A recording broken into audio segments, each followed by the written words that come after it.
نحمدہ و نصلی علی رسولہ الکریم اما بعد فاعوذ باللہ من الشیطان الرجیم بسم اللہ الرحمن الرحیم۔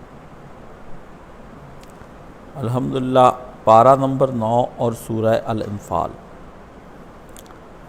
آج تھوڑا اس سورت کا آپ کے سامنے تعارف رکھنا ہے تاکہ آپ کو پتہ چلے بھی ہم سورت میں کیا پڑھنے جا رہے ہیں، اور سورہ جو ہے یہ اپنے جو اندر مواد رکھتی ہے وہ کس قسم کا ہے کہ جس کے پڑھنے سے ایک مسلمان پر کیا اثرات ہونے چاہیے۔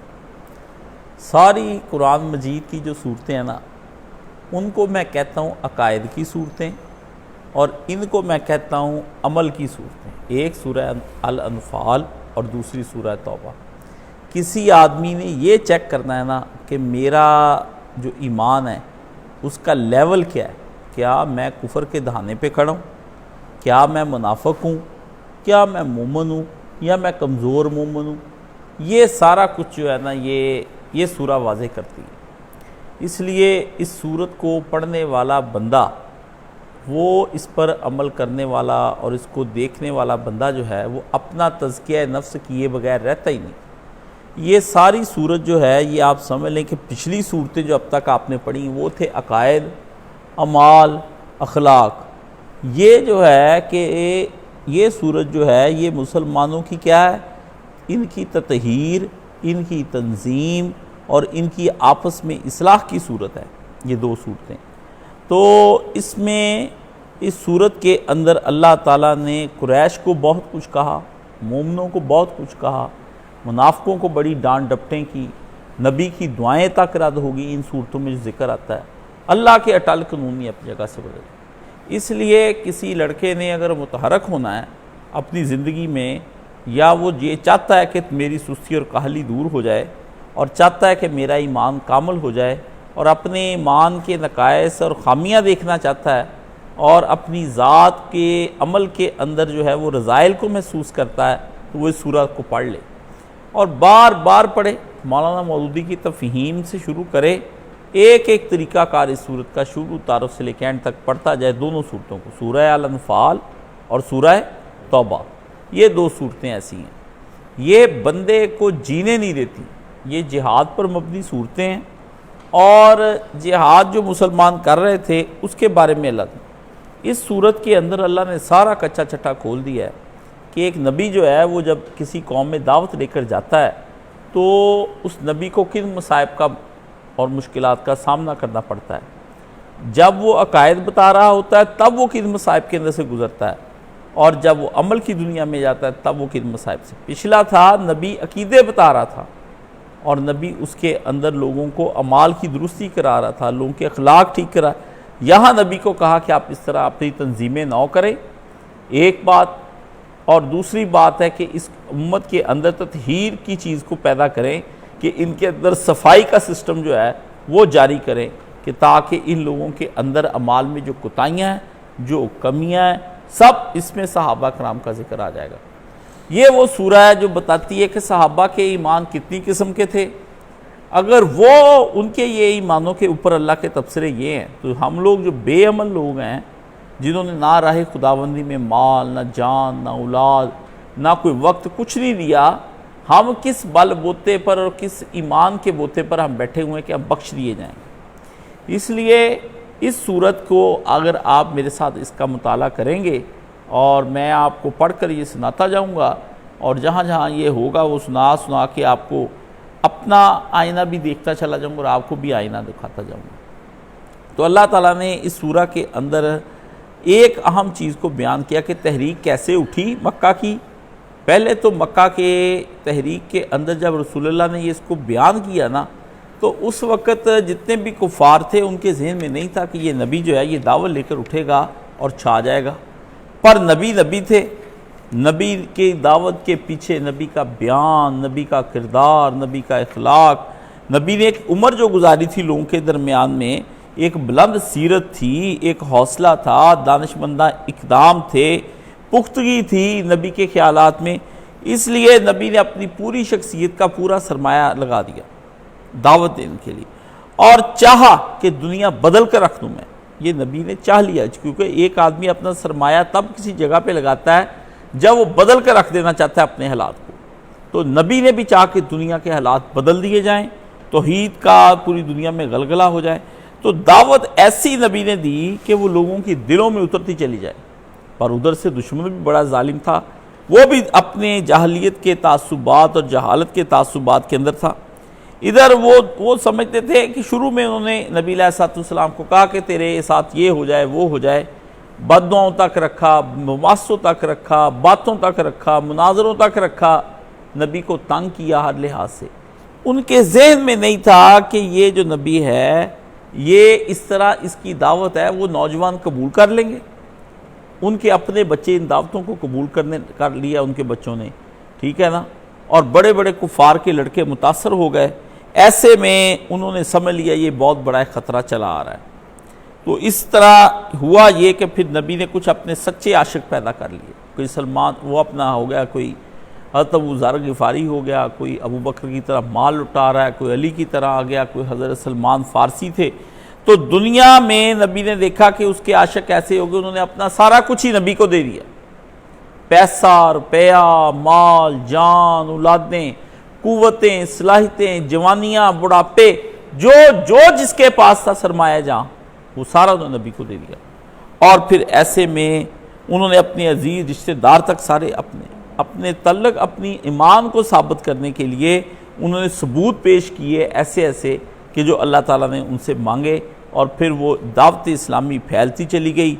اب ہوا یہ کہ اس کے بعد نبی نے کر لی ہجرت ہو گئی، ان کو تو اب اور آگ لگ گئی کہ اب محمد کے ساتھی بھی ادھر جا رہے ہیں، یہ بھی ادھر اسی طرف چلے جا رہے ہیں نبی علیہ السلام، تو وہ اور گرم ہو گئے۔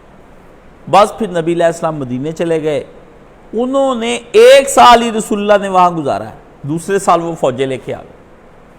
انہوں نے کہا وہاں بیٹھ کر ہمارے پاس سے تو تسلی سے دین نہیں بتاتے تھے، اب رسول اللہ وہاں سے اپنے ایک مرکز الگ بنایا کہ جہاں میں بیٹھ کر دین کو تسلی سے لوگوں کو بتاؤں، جو میں کہنا چاہتا ہوں میں لوگوں کو سناؤں اس کے بارے میں۔ تو نبی علیہ السلام نے وہاں پر اپنا دین کا کام شروع کر دیا۔ ان کو ٹھنڈے پیٹوں یہ برداشت نہیں ہوا، وہ اپنے لشکر لے کے تو نبی علیہ السلام کے مقابلے میں آ گئے۔ ہوا یہ کہ انہوں کو بھی لالچ نے نکالا، اور ادھر مسلمان بھی جو ہے ان کا بھی اپنا ذوق تھا۔ ابو سفیان نے مسلمانوں کا وہ جو سارا مال لوٹا تھا نا، جو مسلمان چھوڑ کر آ گئے تھے، وہ گھر بیچ دیے، ان کے مال لوٹ لیے، سونا چاندی جائیدادیں بیچ کے نا، قریش کے سارے سرداروں نے مل کے ابو سفیان ٹریڈ یونین کا جو سب سے بڑا تھا نا، تاجر، صدر، پریزیڈنٹ، اس کو پھر انہوں نے بھیجا سیریا، بھی جاؤ یہ مال لے جاؤ۔ 50,000 اشرفی، کتنی؟ 50,000 سونے کی اشرفیوں کا اس نے جا کے بزنس کر کے آیا۔ وہ آ رہا تھا واپس، مسلمانوں کو لگ گیا پتہ بھی یہ ہمارے مال سے تو بھائی انہوں نے کیا ہے۔ ان کو بڑا غصہ تھا کہ ایک تو مارا بڑا تھا، دوسرا جائیدادیں چھین لی، تو انہوں نے کہا یہ قافلہ روکنا ہے، ٹھیک ہے۔ اللہ تعالیٰ نے بھی مسلمانوں کے ذہن میں یہ ڈال دیا روکنا ہے، اس کے دل میں بھی آ گیا، اس نے کہا مسلمانوں نے یہ لوٹ لینا ہے۔ اس نے قریش کو اطلاع کر دی کہ قافلے کی مدد کو آؤ۔ قریش قافلے کی مدد کو آ گئے، مسلمان اس کے قافلے پر حملہ کرنے کے لیے چلے گئے۔ اللہ نے کہا کہ دونوں قافلے والے جو تھے نا، وہ سوچ کر آئے کہ اپنے ہم مال کی حفاظت کریں گے مسلمانوں سے۔ مسلمان سوچ کر گئے کہ اس سے اپنا مال لے لینا جو انہوں نے ہمارا ہتھیایا ہے۔ ابو سفیان کے دل میں اللہ نے یہ بات ڈال دی کہ تم نے جو ادھر سے لڑائی کر کے گزرنا، تم رستہ ہی اور لے لو۔ وہ اور رستے چلا گیا، مال سیف ہو گیا۔ اس نے اطلاع کر دی بھی مال سیف ہو گیا، لڑنے کی ضرورت کوئی نہیں، امداد نہیں چاہیے۔ ادھر ان کو یہ آیا کہ اب آئے تو ہیں ہی، ان کا کڑا کمائی کرتے چلے جائیں، تیاری تو ہے ہی ہماری، پھر بھی آنا ہی ہے نا۔ یہ اس نظام میں آ گئے، مال بچانے کی بجائے ادھر کو آ گئے۔ ادھر مسلمانوں کا ذہن تھا کہ وہ اللہ نے کہا وہ تو چلا گیا، اب یہ آئے ہیں ان سے ہی دیکھ لو، یہ تم سے نبٹتے ہیں۔ ادھر ان کو اللہ نے فرمایا کہ تم میں سے کچھ دنیا چاہ رہے تھے، پر اللہ تمہاری آخرت چاہ رہا۔ اللہ نے ایک اسکیم بنائی ہے آپ ہی نا، یہ کچھ ارادوں سے نکلے، وہ کچھ سے نکلے، وہ کچھ سے ایک بن گیا۔ اب بدر ہو گیا بھائی، بدر میں ہو گئی شکست، ہو گئی ساری تباہی۔ جب ہو گیا بدر اور مسلمانوں کے اندر جو ہے بدر کی جنگ پر جب مال غنیمت سامنے آیا، تو وہاں پھر آپس میں مسلمانوں کی آپس میں جو ہے طرح طرح کے نزاع پیدا ہو گئے. نزاع اس طرح سے پیدا ہوئے کہ کچھ لوگ جو لڑائی میں مال لوٹا تھا انہوں نے اکٹھا کیا وہ کہ یہ مال ہمارا ہے. دوسرے کیونکہ عربوں کا پرانا طریقہ یہی تھا کہ جو لڑائی میں جاتا تھا جس کا طریقہ تھا وہ لے لیتا تھا. دوسرا فریق نے یہ کہا کہ ہمارا بھی جو ہے مال ہم بھی پیچھے پیچھے کافروں کے گئے تھے اور ہم نے تمہارا ساتھ مل کر ان کو تعاقب کیا تھا اس لیے مال میں حصہ ہمارا ہے. تیسرا فریق جو رسول اللہ کی حفاظت کر رہا تھا وہ کہتے ہم نے نبی کی حفاظت کی ہے تو ہم بھی جو ہے یہ سارے مال میں حصے دار ہیں. آخر کو پیسہ تو صرف ہوتا تھا نا جہاد میں اپنا اپنا. تو سب کے ذہن میں یہ ایک بات آپس میں آ گئی کہ یہ مال ہے. ایسے میں ان کے اندر جو ہے پھوٹ پڑنے کا اندیشہ تھا تو اللہ تعالیٰ نے اس پھوٹ کے اندیشے کو سامنے رکھتے ہوئے لوگ کچھ پھر انہوں نے کہا کہ یہ نبی سے جا کر فیصلہ کراتے ہیں بھی پیارے نبی صلی اللہ علیہ وسلم یہ جو مال ہمیں ملا ہے اس کے بارے میں ہمیں بتاؤ کہ یہ مال. یہاں سے یہ سورہ شروع ہوتی ہے یسألونک عن الانفال. یہ تجھ سے مال غنیمت کے بارے میں پوچھتے ہیں کہ مال غنیمت کے بارے میں اللہ کا کیا حکم ہے وہ کس کا ہوگا. وہ جنہوں نے تلوار 10 بدس کافر سے جنگ لڑی صرف اس کا یا جو بطور معاون آئے تھے ان کا یا جو نبی کی حفاظت کرتے تھے ان کا یا جو انہوں نے مجاہدین کی خدمتیں کی ان کا. یہ مال میں سے کس کس کا حصہ بنتا ہے یہ اس کے اوپر آئے. یہ جو اللہ پاک نے اس سارے سلسلے کو ختم کرنے کے لیے اللہ تعالیٰ نے کہا کہ یہ جو بدر کے بعد کمزوریاں جو پیدا ہوگی نا مسلمانوں کے درمیان میں آپس میں کہ مال لینا چاہیے وہ اللہ تعالیٰ نے مسلمانوں کو مضبوط کرنے کے لیے ان کو یہ بات بتائی کہ تمہاری یہ کمزوریاں ایمان اور توکل کے منافی کمزوریاں ہیں. تم کو اللہ یکسو کرنا چاہتا ہے تاکہ اگلے جو مراحل آئیں گے دعوت اسلامی کی راہ کے اندر تحریک اسلامی کی راہ کے اندر اور جماعت المسلمین کی راہ کے اندر اور اسلامی نظام حکومت میں پھوٹ پڑ جائے گی تمہاری. ابھی تو ابتدا ہوئی ہے ابتدائے عشق ہے روتا ہے کیا. تو اللہ پاک نے یہاں پر اس بارے میں یہ اس سورہ کا آغاز کیا اور اس سورت کے بہت سارے مضامین ہیں. جس طرح وقت آتا جائے گا میں وہ ساری چیزیں آپ کے سامنے رکھتا جاؤں گا. بدر کی اس لڑائی کے اندر اور بڑے کام ہوئے کہ کفار جب شکست کھا گئے آئے خود ہی جنگ کرنے کے لیے شکست کھا گئے تو جاتے جاتے اعتراض بھی وہاں جا کر بڑے کیے جو مسلمانوں کو پہنچتے رہے بھی یہ نبی کیسا عجیب آیا ہے کہ پہلے جب بری حالات ہو گئے تو کہنے لگے یہ نبی کیسا کس طرح پیغمبر ہو سکتا ہے. بھلا یہ کام پیغمبر کا ہے کہ اپنی ہی قوم کو لڑا دے آپس میں. دیکھ لیں پہلے لڑنے آئے ہیں بعد میں نبی کا انکار کرنا تھا. اپنے بھائیوں کو قتل کرا دے پھر ان کو قید بھی کرا دے. قید کرانے کے بعد آپ کہتا ہے فدیے بھیجو اگر اپنے تم نے چھڑانے ہیں ان کو اور ان کا اور ان کا مال غنیمت بھی لوٹ کر کے کھا جاؤ یہ ہمارا ہے. یہ چنگی رشتہ داری ہے.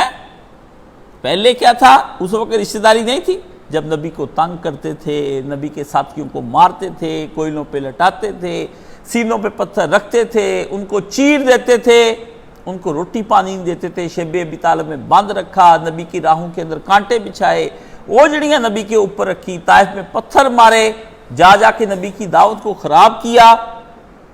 اس وقت رشتہ داری نہیں یاد آئی. جب نبی کی دعوت پھیل گئی جہاد ہو گیا پکڑے گئے چاروں طرف سے جوتے نبی نے مارے پھر یہ سوال اٹھا دیا اور یہ انہوں نے اس لیے یہ سارے شبہات پیدا کیے تاکہ مہاجر اور انصار آپس میں لڑ پڑیں اور کفار کے سطحی اعتراض جو ہے نا یہ کمزور عقیدے کے مسلمانوں کی ایمان کی پیشگی حفاظت کے لیے اللہ تعالیٰ نے یہ صورت اتاری کہ یہ کچھ بھی ہو سکتا ہے. یہ لوگوں کے دلوں میں شبہات یہ انہوں نے کھڑے تو کر دیے ہیں لیکن وہ شبہات پیدا ہو سکتے ہیں. بے شک وہ نیک ہیں نبی پر ایمان رکھتے ہیں لیکن شروع میں ہی شبہ جڑی بوٹی شروع سے نکال دی جائے نا تو فصل بچ جاتی ہے ورنہ وہ جڑی بوٹیاں ہی سارا فصل کو تباہ کر کے رکھ دیتی. کہا اس کی صفائی ہونی بہت ضروری ہے. اس کو سپرے کرنا پڑے گا سارے مال کو. یہ کوئی سپرے ایمان کا کرنا. یہ صورت اللہ تعالیٰ نے اس کے اندر اہل ایمان کی جو تمام گفتگو ہے اس کا جائزہ لیا۔ اس لیے یہاں کا ہم اس کا پڑھتے ہیں جتنا اس میں سے پڑھا گیا، مضمون میں آپ کو سنا دیتا ہوں کہ اے نبی یسألونک عن الانفال، پیارے نبی صلی اللہ علیہ وسلم وہ آپ سے مال غنیمت کے بارے میں سوال کرتے ہیں، ان کو بتا دو غنیمتیں فقط اللہ اور اس کے رسول کے لیے، بس تم اللہ سے ڈرتے رہو، اپنے آپس کے تعلقات کی اصلاح کرتے رہو اور اللہ اور اس کے رسول کی اطاعت بھی کرتے رہو اگر تم سچے مومن ہو۔ اور سن لو، مومن تو وہی ہے کہ جب اللہ کا ذکر ان کے سامنے کیا جائے تو ان کے دل دہل جائیں، اور جب ان کو آیتیں سنائی جائیں تو وہ آیتیں ان کے ایمان میں اضافہ کر دیں۔ تو تیسری چیز، اور وہ اس پر اضافے کے بعد اپنے رب پر بھروسہ کر بیٹھیں، ٹھیک ہے، اور مومن وہ ہیں جو نماز کا اہتمام کریں اور جو مال ہم نے ان کو دیا ہے وہ اللہ کی راہوں میں لوٹا دیں، دے نہیں دیں، لوٹائیں، اللہ کی راہ میں لوٹا دیں۔ یہی لوگ سچے مومن ہوں گے، ان کے لیے ہی ان کے رب کے پاس بڑے بلند درجے ہیں، بڑی مغفرت کا وعدہ ہے، اور تیرے رب کے گھر میں ان کے لیے باعزت رزق کے ساتھ تواضع کی جائے گی۔ یہ اللہ تعالیٰ نے مال کا جھگڑا ہے جو اس امت کا سب سے بڑا فتنہ ہے۔ نبی نے فرمایا مجھے تمہارے شرک سے اتنا ڈر نہیں ہے، اصل ڈر میرا یہ ہے کہ تمہارے اندر روپیے آ جائیں گے، دولت ہی دولت ہو جائے گی۔ تم سے نبی نے کہا مجھے نہیں قحط کا نہیں ہے، مجھے اللہ نے نہیں بتایا کہ قحط کے ذریعے سے مار دوں گا، نہیں، مال کی کثرت اتنی زیادہ کر دوں گا کہ بندے مال باعث قتل ہو جائے گا، مال باعث نزاع ہو جائے گا، مال سے رنجشیں بڑھ جائیں گی، مال سے حسد پیدا ہوں گے، مال سے کینے آ جائیں گے، مال سے آخرت تباہ ہو جائے گی، سارا کچھ مال ہی تباہ کر کے لے جائے گا، قحط نہیں۔ فرمایا قحط کے مرے کا تو کوئی حل ہے، مال کا ڈسا ہوئے کا حل کوئی نہیں، سمجھیں۔ فرمایا کہ 2 بھیڑیے، بھوکے بھیڑیے بکریوں کے ریوڑ میں داخل ہو کر وہ تباہی نہیں مچاتے جو مالدار کا مال تباہی مچا دیتا ہے، سمجھ گئے۔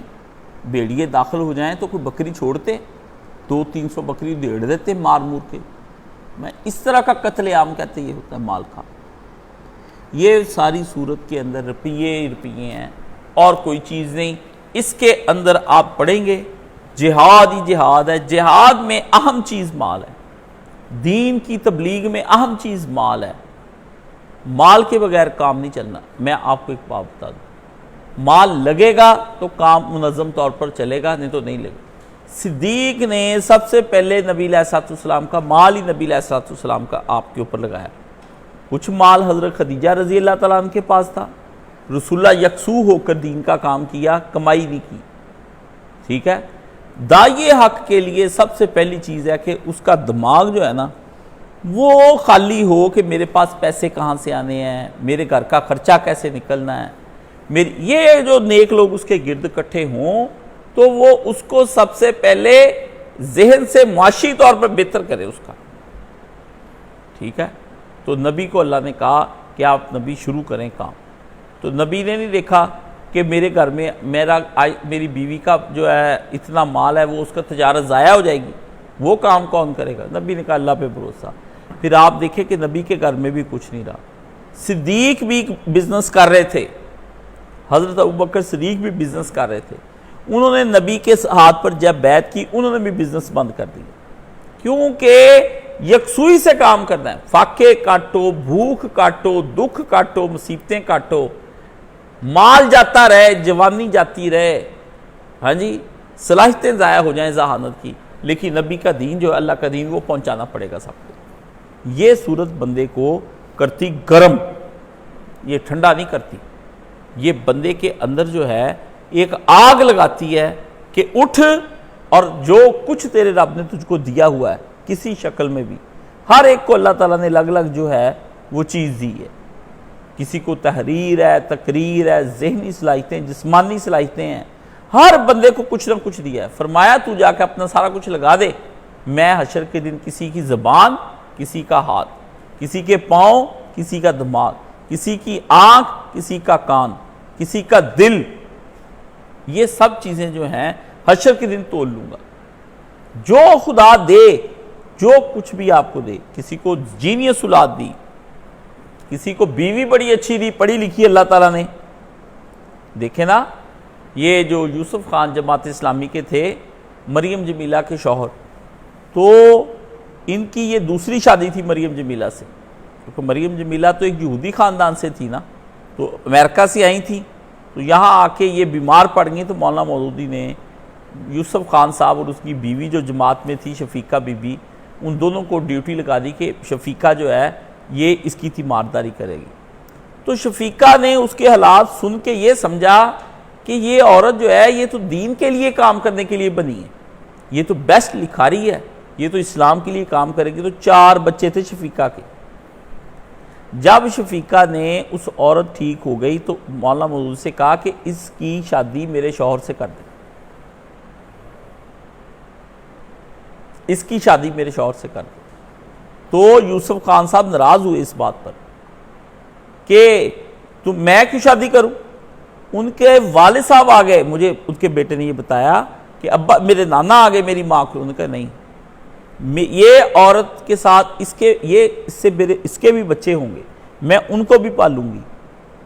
میں پڑھی لکھی نہیں ہوں، یہ پڑھی لکھی ہے. اس کو ایک ایسی عورت کی ضرورت ہے جو اس کے سارے دوسرے کاموں کو دیکھے، کپڑا، جوتا، کھلانا پلانا اس کے شوہر کے. لیکن شوہر ہونا بھی ضروری ہے، شادی بھی ضروری ہے. تو اس کا سارا کچھ میں دیکھوں گی. تو وہ 3 مرلے کے مکان میں سنت نگر میں 49 نمبر گلی میں گیا ان کے گھر میں. میں نے وہیں ملاقات کی مریم جمیلہ رحمۃ اللہ علیہ سے، اور بڑا لمبا چوڑا انٹرویو 2 دن میں جاتا رہا. یوسف خان صاحب بھی وہاں پر تھے. تو انہوں نے اپنے ہاتھ سے کتابیں لکھ کے دی. تو اوپر کمرہ بنایا تھا اس کا. اس زمانے میں چھوٹا سا ایئر کولر لگا کے دیا امریکہ سے، ایک گرمی لگتی تھی. وہ بچوں کے ساتھ گلی کے اندر جاتی تھی تختی لکھنے کے لیے، اردو سیکھنے کے لیے جاتی رہی. یہ دیکھیں، اللہ پوچھے گا نہیں.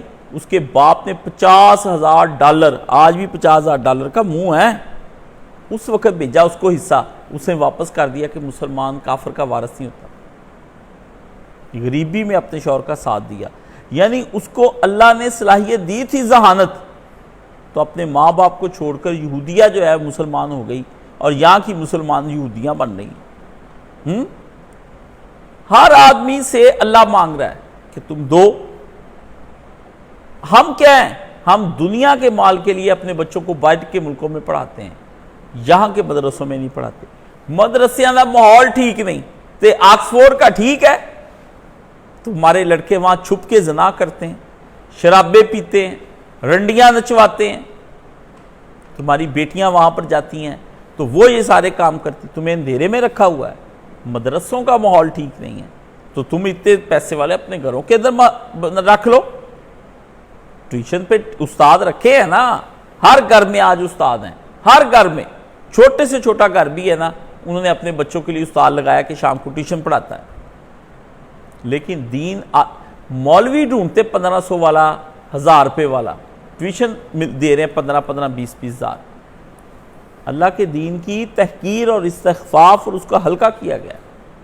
یہ میں کہتا ہوں کہ آج اگر اسلام بچانا ہے تو نوجوانوں کو چاہیے کہ اپنا سارا کچھ، اپنے مستقبل سارے چھوڑ کر اللہ کی راہ میں آ جائیں. لیکن فیصلہ سوچ کر کریں، یہ نہ ہو کہ کل چند مصیبتیں آئیں تو پھر یہ چھوڑ کر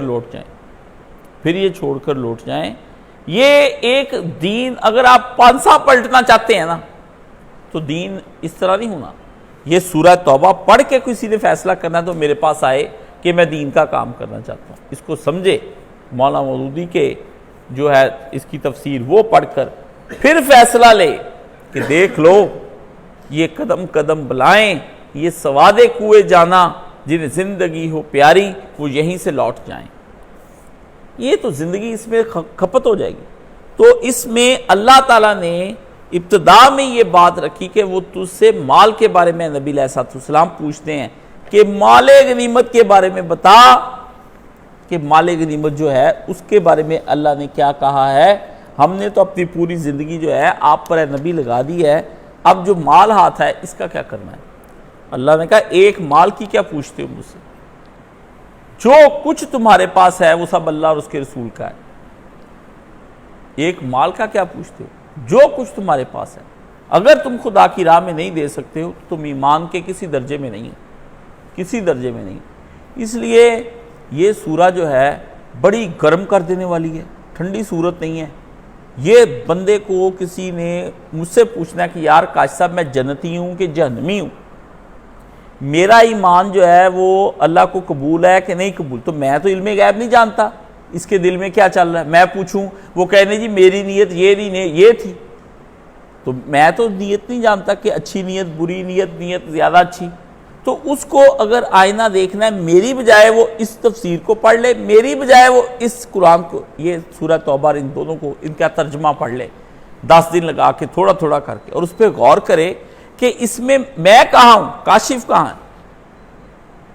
اس میں منان کہاں ہے, ٹھیک ہے, رؤوف کہاں ہے, ہاں جی, ارشد کہاں ہے, عظیم کہاں ہے. آپ کو سارے کردار اس میں مل جائیں گے صورت کے. کوئی ایمان سے منہ موڑنے والا, کوئی ایمان کی راہوں کو چھوڑنے والا, کوئی مال کی محبت میں غرق, کوئی اوپر سے متقی اندر سے منافق, ہیں جی, کوئی اوپر سے کافر اندر سے مومن ہونے کی نشانیاں, کوئی کچھ کر رہا ہے کوئی کچھ کر رہا ہے. اللہ نے کہا آ جاؤ تمہیں بتاتے کیا. یہ وہ صورت ہے جس کا میں نے آپ کو ایک مختصر تعارف کرایا کہ سورہ کا آغاز جو ہے وہ سورہ جو غزوہ بدر ہے اس میں جو سوال پیدا ہوا تھا کہ اب کیا کیا جائے. ادھر سے مسلمان ساری صلاحیتیں لگا کر آئے تھے, روپیہ چھوڑ کر آئے تھے, جائیدادیں مکے میں چھوڑ کر آئے تھے, پیسہ چھوڑ کر آئے تھے, دکانیں بند چھوڑ آئے تھے, باغات چھوڑ آئے تھے, اپنے بڑے پرے گھر چھوڑ آئے تھے, برتن سونے چاندی کے رکھے تھے وہ چھوڑ آئے تھے, باپ کی طرف سے جائیدادیں آئیں وہ چھوڑ آئے تھے, بیویاں چھوڑ آئے, بچے چھوڑ آئے, عورتیں شوہر چھوڑ آئیں, بچے چھوڑ آئیں. بہت عجیب و غریب ہجرت کی داستان ہے. ہر بندہ آپ کو اپنا آپ اس کے اندر مل جائے گا, اور اس کے بعد آپ فیصلہ کر لیں کہ اللہ نے اس میں ہر ایک کے بارے میں حکم جاری کیا ہے, آپ کا بھی اس میں ایک حکم جاری ہوگا, اس لیے آپ کو اس کے پڑھنے کی اللہ تعالیٰ کی تلقین کرتا ہے. تو یہ سورہ جو ہے آج اس کی ایک ابتدائی آیت کا میں نے ترجمہ آپ کو سنایا ہے, اس کا تھوڑا سا. تو انشاءاللہ تعالیٰ میں کوشش کروں گا کہ اس سورت کا حق تو ادا نہیں میں کر سکتا, حقیقی حق جو ہے, لیکن اپنی توانائیاں اس پہ ضرور صرف کروں گا تاکہ میں اس کی جو پہلے تھوڑی تیاری, اب مزید اس پہ, کیونکہ یہ سورت سے مجھے بہت ڈر, یہ 2 صورتیں جو الانفال اور توبہ ہے نا, میں ان کو کبھی کبھی پڑھتا ہوں, میں کہتا ہوں ڈر لگتا ہے اس کے اندر. سمجھ, یہ سب جہادی جہاد ہے, نفس کا جہاد, مال کا جہاد, صلاحیتوں سے جہاد. اللہ نے کہا بس ہر وقت محاذ پہ کھڑا رکھتی ہیں. تو اللہ تعالیٰ آپ کو مجھے سمجھنے کی توفیق عطا فرمائے. وآخر دعوانا الحمدللہ رب العالمین الرحمن الرحیم مالک یوم الدین ایاک نعبد و ایاک نستعین اہدنا الصراط المستقیم صراط الذین انعمت علیہم غیر المغضوب علیہم ولا الضالین آمین. اللہم صلی علی محمد وعلی آل محمد. ربنا آتنا فی الدنیا حسنۃ وفی الآخرۃ حسنۃ وقنا عذاب النار. وصلی اللہ تعالی علی حبیب خیر خلقہ محمد وآلہ وصحبہ اجمعین برحمتک یا ارحم الراحمین. آمین یا رب العالمین.